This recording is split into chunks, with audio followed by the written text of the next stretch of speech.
All of the actions within one heartbeat can be summed up as the cardiac cycle.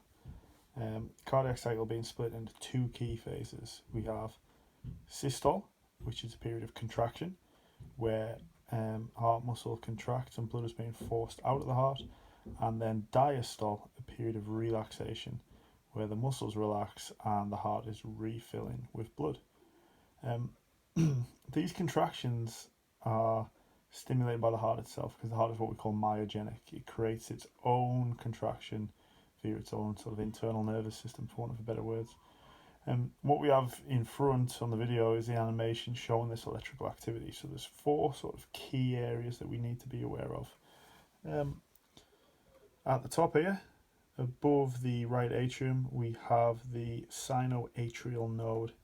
That's what's often referred to as the pacemaker of the heart. So it's the sinoatrial node which creates the action potential, the nervous impulse, that can then create the contraction required to continue the cardiac cycle.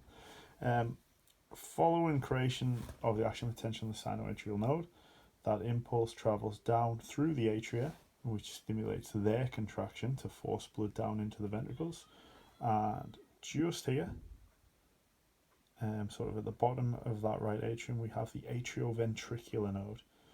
The atrioventricular node really holds a very, very important job in that the action potential is just held there for a moment, just slows it down, maintains it, and pauses the movement of electricity momentarily.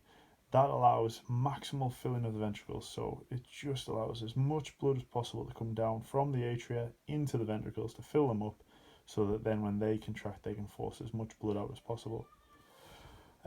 From the atrioventricular node, the impulse travels down bundle of His, which takes it down the septum in between the two ventricles. It then dissipates out into the Purkinje fibers, which carry it into the myocardium itself, myocardium being the muscle of the heart. The arrival of that impulse at the end of the Purkinje fibers into the fibers of the heart then stimulates contraction of the ventricles, and blood is forced out into the aorta and the pulmonary artery.